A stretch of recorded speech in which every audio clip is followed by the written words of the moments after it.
This is us, waking up in our bedroom on the 25th floor in China, in a city called Suzhou. We left Germany 1 year ago, in July 2021, in the middle of the pandemic, expecting an endless adventure. Entering the country was, and unfortunately still is, nearly impossible. The ongoing isolation was totally beyond our expectations for the last year. We were hoping for open borders back in 2021, but most of the times reality hits quite different. So let us recap how this first year in China went for us and how we adapted to the situation. A life-changing job offer for Lucas made us contemplate our future in the beginning of 2021.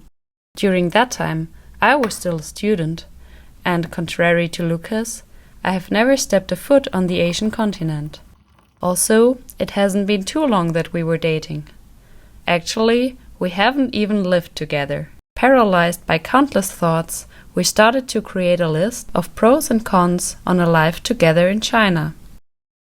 Let's go through that list together. Food is intertwined with culture. People here in China greet each other with "chilima," literally asking if they have already eaten.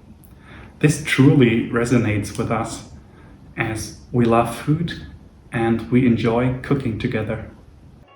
Of course, there are great restaurants, there is wonderful street food. But we really appreciate the chance to dive into Chinese cuisine.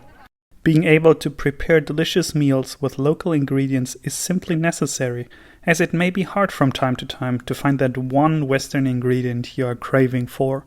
We turned from boil and bag rice to washing our rice and using a rice cooker. Talking about rice. Anne's rice bowls are delicious and healthy, but a rice bowl every day does not satisfy me in the long run. We just need to improve our traditional Chinese cooking skills. Strangely, it is not so easy to find friends who can cook. Many families are living together in 3 generations, and the grandparents are taking care of the household, the laundry, the kids, and obviously the meals while the parents are both working all day long. Cooking with our Chinese friends gives us the so urgently needed time for applying our broken Chinese, especially with the kids. The ups and downs of learning a new language occur in higher frequencies when learning Chinese, at least to us. You know, it's hard from time to time and it feels like taking 2 steps back for every step forward. But nonetheless, we're having fun learning Chinese, and we successfully built our own system with different apps, and they led to some successes recently. You know, strange situations can happen in China. On my birthday, we went out for camping and it started to rain heavily. Therefore, we set up our tent to dry in an unused floor of our residential.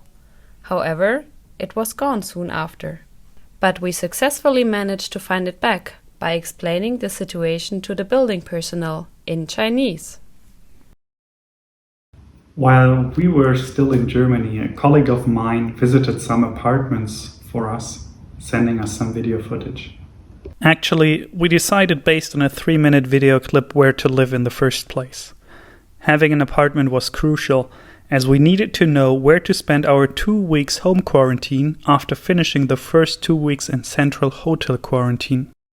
It was okay, we had a large living room, 2 bathrooms, 3 bedrooms, and a bed covered in a fake Louis Vuitton blanket. We even had one of those fancy Japanese-style toilets that brush your butt with a pen-sized nozzle squirting water. Definitely fancy. The apartment was very Chinese, on a compound with roughly 5,000 to 10,000 other people living in the same community. Each of those houses had 2 elevators. During rush hour, traffic jams occurred even here. So we started looking for new apartments quite soon and faced challenging times with the agents. Somehow all kind of apartments were presented to us that seemed to be just open for rent, even when they did not fit our criteria at all. But in the end, we found this, according to Chinese criteria, outdated apartment here. To make it short, in 2017, Lucas has already seen more places in China in 9 days than I in almost 1 year. Definitely, we considered China being a great home base for traveling to whole Southeast Asia. And we knew it might take some while before international travel comes back to normal. However, the recent outbreaks in China were beyond our expectations and unfortunately limit our travel opportunities even within China. Despite the current situation, we are enjoying the quality of life in Suzhou. Suzhou, with its more than 2,500 years of history, was standing for high culture and elegance. Generations of artists, writers, and high society in China were drawn by its exquisite art forms and the delicate beauty of its gardens. The gardens are listed in the UNESCO World Heritage Sites. Today, Suzhou is a booming city with almost 13 million residents and a thriving high-tech industry. But the city still retains sufficient pockets of charm. Marco Polo called Suzhou the Venice of the East after his visit in the 13th century. The mesmerizing canals give the city a calm and soothing appearance. The Suzhou Grand Canal is part of the longest man-made waterway in the world, with a total length of over 1,700 kilometers. And we are getting creative exploring these waters. Seeking for some new adventures and relaxation within the city, a stand-up paddleboard has become our best friend. At night, we admire the reflections of the traditional lightings on the calm waters of the canals. A different perspective of the booming city shows up. When we moved to China, we were quite optimistic that our families and friends could visit us soon. But as you might have already guessed, this has not been the case so far. And unfortunately, we do not expect seeing them here in China this year. Since modern technology makes it quite easy to share moments around the globe, it's at least not too difficult to stay in touch.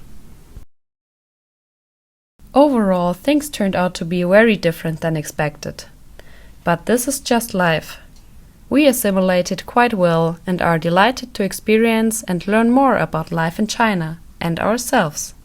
If you are as curious as we are, then let us keep exploring together and see how our journey continues.